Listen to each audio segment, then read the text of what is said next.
bangsa yang terpilih, kaum imam yang rajawi dan bangsa yang kudus. Kamu harus memaklumkan perbuatan-perbuatan agung Allah yang telah memanggil kamu keluar dari kegelapan, masuk ke dalam terangnya yang menakjubkan. Haleluya, haleluya, haleluya. Tuhan bersamamu.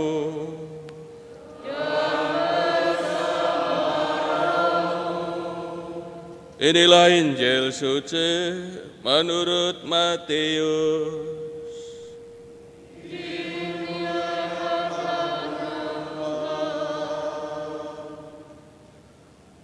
Sekali peristiwa Yesus bersabda kepada ke-12 muridnya, "Siapa saja yang mengasihi bapa atau ibunya lebih daripada mengasihi aku, ia tidak layak bagiku. Dan siapa saja yang mengasihi putranya atau putrinya lebih daripada mengasihi aku, ia tidak layak bagiku. Siapa saja yang tidak memikul salibnya dan mengikuti aku, ia tidak layak bagiku. Siapa saja yang mempertahankan nyawanya, ia akan kehilangan nyawanya. Dan siapa saja yang kehilangan nyawanya karena aku, ia akan memperolehnya. Siapa saja yang menyambut kamu, ia menyambut aku.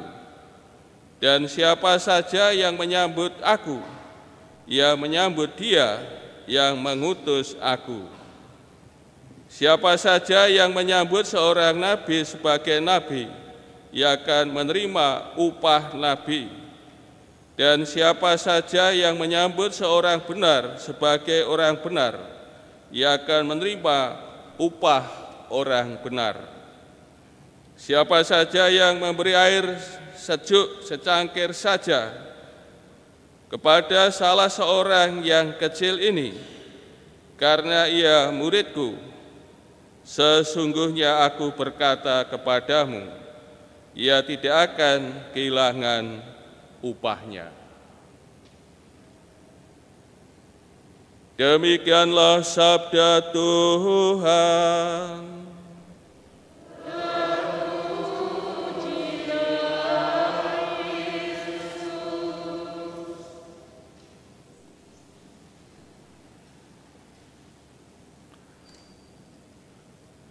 Saudara-saudari yang terkasih, bacaan Injil masih berbicara tentang wejangan perutusan yang disampaikan Tuhan Yesus kepada ke-12 muridnya. Mengenai perutusan, ini kan sudah tiga minggu ini ya, kita semua mendengar ya, mendapat wejangan tentang perutusan yang bertitik tolak ketika Tuhan Yesus ya, melihat jemaat Israel yang letih lesu, terlantar seperti domba, tidak mempunyai gembala. Hati Tuhan Yesus tergerak oleh belas kasihan kepada mereka dan mengajak kepada para muridnya ya, karena panenan melimpah ya, para murid diajak untuk mohon kepada Tuhan yang mempunyai tuaian agar mengirim para pekerja. Berdoa saja tidak cukup, maka para murid harus melibatkan diri ya, secara langsung. Kemudian Tuhan Yesus memilih di antara mereka 12 orang yang disebut rasul. Kemudian Tuhan Yesus memberi wejangan perutusan kepada mereka. Pertama soal alamat perutusan mereka kepada domba-domba Israel yang tersesat. Ini alamat perutusan para murid yang terbatas. Namun setelah Tuhan Yesus bangkit, alamat perutusan ini ditujukan kepada semua bangsa, semua orang, tidak hanya untuk orang Yahudi saja. Dan mereka diutus untuk mewartakan bahwa kerajaan Allah sudah dekat, dan mereka diminta untuk menghadirkan kerajaan Allah dalam berbagai macam karya penyembuhan dan pengusiran setan.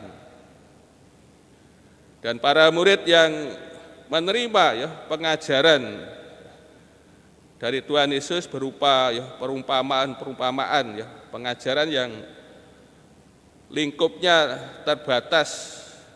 Para murid 12 rasul, apa yang diterima oleh para rasul ini harus diwartakan kepada semua orang, karena kabar gembira ditujukan kepada semua orang.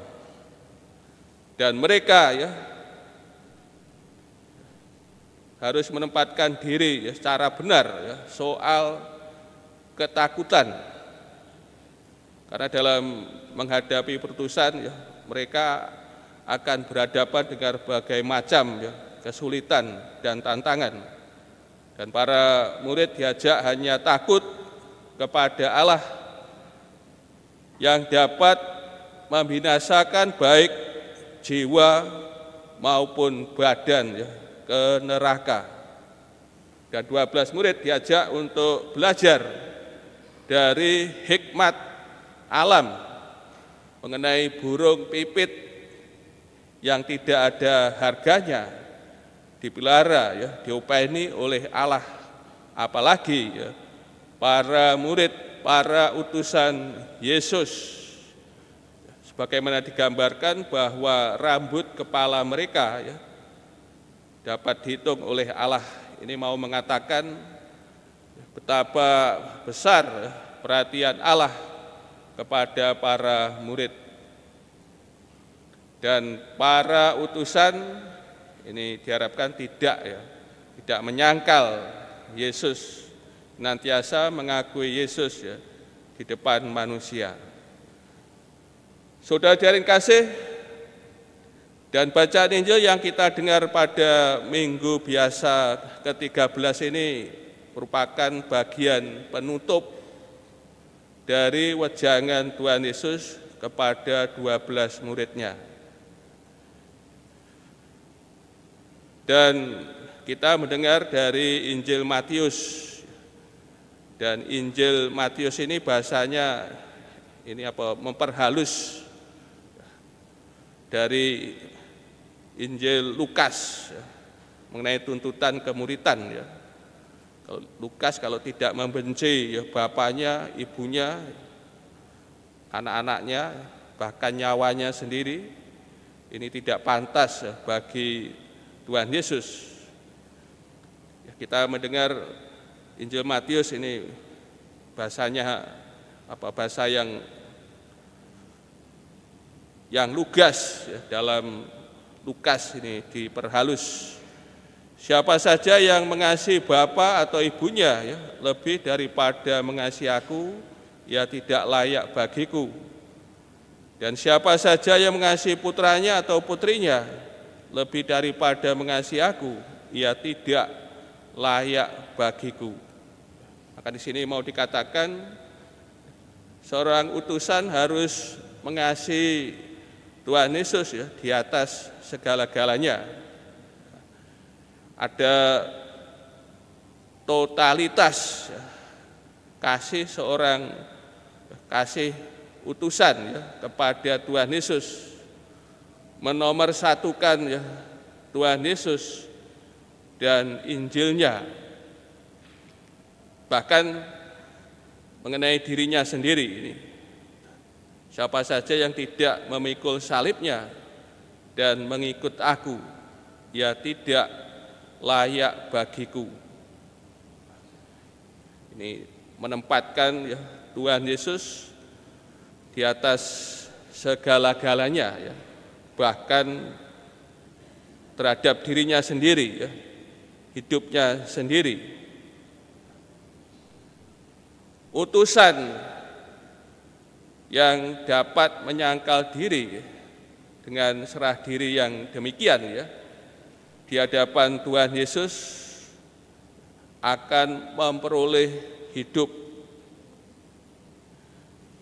Siapa saja yang mempertahankan nyawanya, ia akan kehilangan nyawanya. Dan siapa saja yang kehilangan nyawanya karena aku, ia akan memperolehnya. Ini seorang utusan yang menyangkal diri, ya, tidak mencintai dirinya, ya, dan sebagainya, ya, akan memperoleh hidup. Saudara dan kasih, pada zaman dulu yang belum ada alat komunikasi, ya, tidak seperti sekarang ini, ya, alat komunikasi yang canggih, maka seorang utusan itu sangat penting. Seorang utusan bertindak, ya, atas nama si pengutus. Bisa dikatakan seorang utusan adalah pengutus itu sendiri. Maka Tuhan Yesus bersabda, siapa saja yang menyambut kamu, ia menyambut aku. Dan siapa saja yang menyambut aku, ia menyambut dia yang mengutus aku. Seorang utusan Yesus adalah alter Kristus.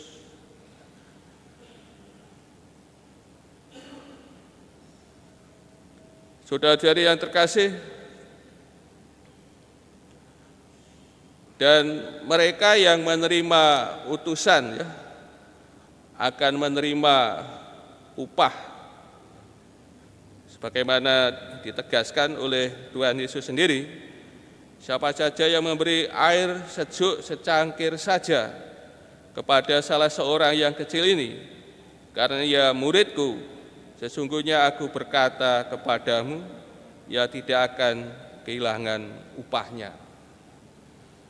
Saudara jadian kasih, melalui sabda Tuhan ini, melalui wejangan perutusan yang disampaikan Tuhan Yesus kepada 12 rasulnya, ini mengingatkan bagi kami, ya, para utusan,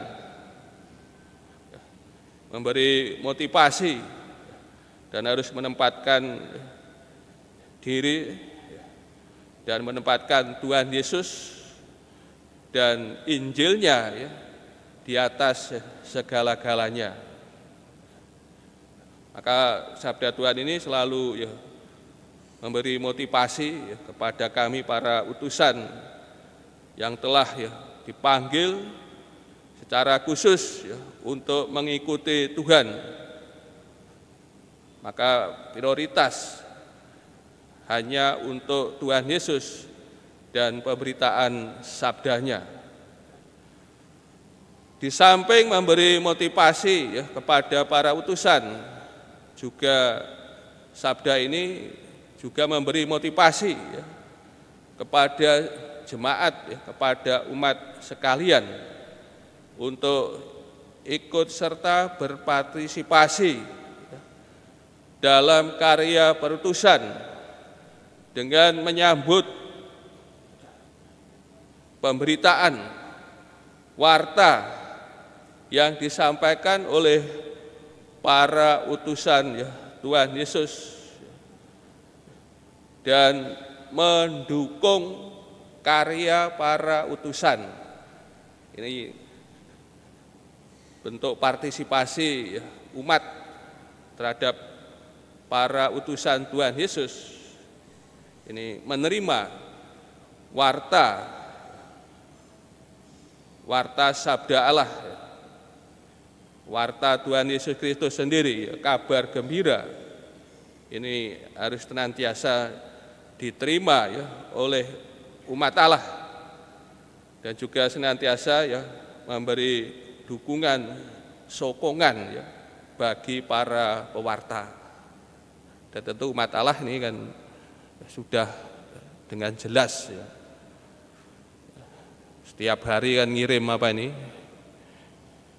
ngirim rantangan apa bentuk atau rantangan atau bentuk apa ini, kotaan apalagi ini, bungkusan ini kan tiap hari ya, sehingga kami tidak kekurangan makanan ya, tidak terlantar, dipelihara oleh umat sekalian sampai badannya rusak ini. Badannya rusak ini kan, mau ngecilkan badannya sulit ini. Ini kan bentuk partisipasi umat yang dengan cinta, dengan kasih ya, setiap hari ya sudah ya mendukung karya para utusan di samping bentuk yang lain. Namun lebih penting juga ini menerima warta kabar gembira, menerima Injil Tuhan Yesus dan menghidupi setiap hari dalam hidup umat. Kalau umat Allah ya menerima para utusan ya, sebagaimana ditegaskan oleh Tuhan Yesus, ya, para saudara menerima Tuhan Yesus dan Bapa sendiri. Dan akhirnya disadarkan para saudara akan menerima ganjaran sebagaimana ganjaran yang diberikan kepada para utusan atau para nabi, hidup sejati dan hidup kekal.